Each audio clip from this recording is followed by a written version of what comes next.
progressions for the single leg deadlift or the single leg RDL and the single leg hinge. My friend Jeffrey here, fellow trainer, is going to be helping me. What we're going to start off with, right, and we talked about this in the last video with single leg squats and lunges, where if somebody's struggling just from a balance or a motor control perspective, you can give them an external device like either holding a rack or holding suspension trainers to groove the pattern first. So if somebody's still wobbly on their single leg patterning, you can have them hold something for assistance. Once the pattern looks clean enough, we can start to load. So Jeffrey's going to grab the landmine here. Go ahead. Make sure there's nothing behind you, sir. You're good to go. Cool. So talked about this in the single leg squat and the lunge video, but I love using a landmine just because it helps give some stability. So when Jeffrey is in this position, it gives him more of that frontal plane stability. So somebody who might not yet have the core bracing down to load this pattern heavy. So what he's going to do, and Jeffrey, take one and step to your right. Perfect. So when we're first doing this, we're not even going to lift the leg off the ground for a full single leg deadlift variation. We're going to go into what's called a kickstand, so he has a little bit of support. So yeah, left leg back, Jeffrey, perfect. And go ahead and go through an RDL, and that's perfect depth, good. Just drill that for a couple for me.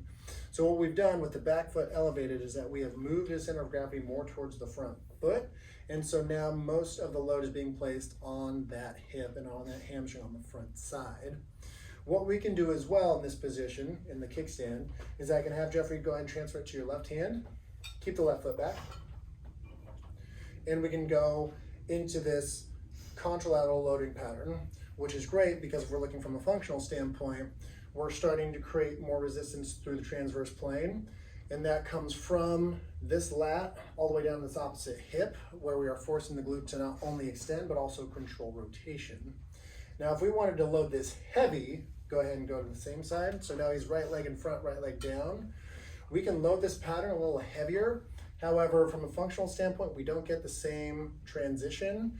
I personally would rather just load a regular two-legged pattern or a two-legged single leg RDL to load heavy on the posterior chain if that's the option. Jeffrey, go ahead and face that direction. So you're facing the audience, perfect. Let's go kickstand variation again. Let's go right leg back. Perfect. So now, since we've moved him, we've changed the assistance. So now we're in the sagittal plane. He's creating assistance. So if somebody wobbles to the side when they're doing this pattern, we can start to load with the assistance of the barbell coming from the side. Perfect. Good depth. So same thing. You can go two arms. Go ahead and go right hand down, left hand off. We can go contralateral, especially in this variation. So he's getting assistance from the sagittal plane, so he's still working this resistance to the transverse plane. It's just not as much as when he's facing the bar, but that's still fine. And then if you wanted to as well, come up and you can load left side down. And so as far as like single leg patterns in the kickstand, this is probably one of the easiest to load heavy, but again, personally I'd rather just load a very safe two-legged deadlift if we're trying to work strength. And that's perfect. Okay, and then if we wanted to as well, you don't have to do it, Jeffrey, you can put that down. We can do with the inside leg as well if we wanted to work a little bit more assistance in the opposite direction. So once somebody is kind of getting capable of doing the kickstand pattern with the assistance of the landmine, we start to use a free weight. So we make the exercise more open chain. The first one, go ahead and give that a big old hug for me. Right? So we go to a bear leg variation. Make sure you got room for your feet because you're gonna, there you go, perfect. So what Jeffrey's gonna do, go ahead and kickstand variation again. And so as Jeffrey holds this ball in good depth there, what we've done, we're still putting the weight on the front leg, that hasn't changed. Now we're forcing him to hold load, but it's very close to his center of gravity. He's squeezing the ball with his upper body musculature so it keeps this engaged. And we're able to start to feel the idea of staying rigid through the upper body while he works that single leg in the kickstand pattern. Go ahead and drop that. Once somebody's kind of got the idea of like bracing and bringing resistance into the pattern, we can start to load it with a weight. Ideally, I like to go into the goblet or in like a good morning position. So as somebody goes into this position, now the belly button's here, here's the center of gravity. It's a lot closer in this position. But because it's above his belly button, he's going to have to engage the upper body musculature similar to here, except it's going to be a little bit more challenging. Go ahead and go for it just so you can demonstrate it. So this is more of like a drilling. You're trying to make sure the individual's back stays flat and you're trying to get them to stay stay braced with the upper body while they're loading this single leg pattern, this single leg deadlift. Perfect. All right, go ahead and face the camera for this one.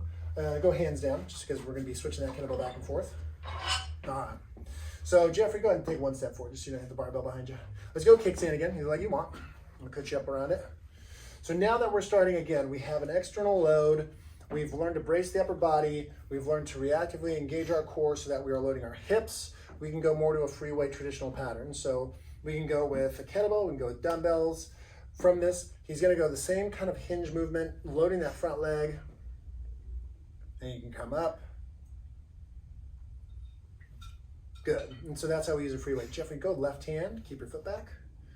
So now, as he offsets the load, when we're on the contralateral side, again, we're bracing that idea of bracing rotation, and again, working more of the terminal fibers in this glute as he's trying to resist dropping that shoulder to the ground. Now, if we want to just load for weight, go ahead on the right side, load again. We don't get that same resistance, right, from rotation. We don't have that glute firing quite in the same manner, but we can still load that pattern decently heavy. Perfect, thank you, sir. And then that's our first progression for loading the kickstand variation of the single leg deadlifting patterns. If we want to get somebody so that they're capable of doing it free, completely smaller base of support, we can go to a single leg RDL variation. So Jeffrey, go ahead, barbell back up, face this direction. Towards me, forward, please, please. There we go. So again, we're giving assistance in the frontal plane here. All right. And so what we're going to be doing is going to completely be suspended on one leg and working into that single leg hinge, but without the support of the back leg. Now, go for it. Easy does it, easy does it. There you go. And up. Perfect. Good. And so, same like the other loading patterns, right? So Jeffrey comes down. We're giving him a little bit more support. Jeffrey does have a decent job of engaging the upper body musculature, so when we change his orientation of the barbell, we'll give him that assistance in the, save it, there you go, in the frontal plane. Sorry, this helps with the sagittal plane. Now go offset load, left side. Then he's gonna have to reactively engage that glute, so it's probably gonna be a little cleaner. Yeah, there you go. And then we can load same side again if we're not really worried about working that kind of rotational capacity of the hip. Perfect. Go ahead and face that way towards the audience. And again, two hands down. From here, let's do the same thing. Let's go outside leg down, right leg back. There you go. Watch that leg behind you. Good. So now you see it's a lot cleaner. He has more stability because he needs assistance in this frontal plane.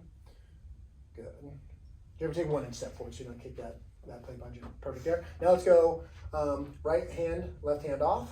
So we can go again, that contralateral loading pattern. Right there. That works. That works. Save it. And then switch hands again. And we can go ipsilateral, sheerly working on weight. Again, not getting that fighting of rotation in the transverse plane. Good, rest that down. Perfect, thank you, sir. So those are the variations where you can go from a full single leg RDL pattern. Jeff, let's do the same thing, all right? So just hug this ball. You can face me on this one. Scoot forward just a little bit so you don't kick the bench. Go for it. So now, same way that we were doing the kickstand deadlift, he's holding something, so it's giving the ability to brace his upper body musculature. Good. Come back up. So the bear hug single leg RDL, this is one option you can have if somebody kind of falls forwards and collapses. If you need them to brace through their lats and be able to brace their upper body, you can bring that up. Go ahead and drop that guy. And then we're moving to an external load, more open chain. Watch your balance on this one. Go ahead, same idea. So he's in the good morning position.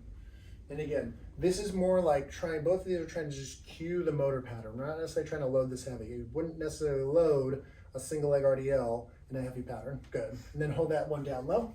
Go right to a normal single leg RDL. So we can do this with a barbell as well. Right now I'm just using a kettlebell, but we can use this, load this, right, with a straight bar. We can use dumbbells as well. And then let's go offset, so left hand, right?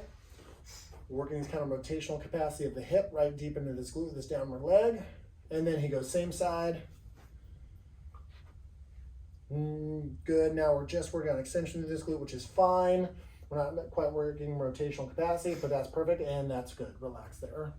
And so, same idea of, from the kickstand of the RDL, landmine facing sideways. You can go both hands.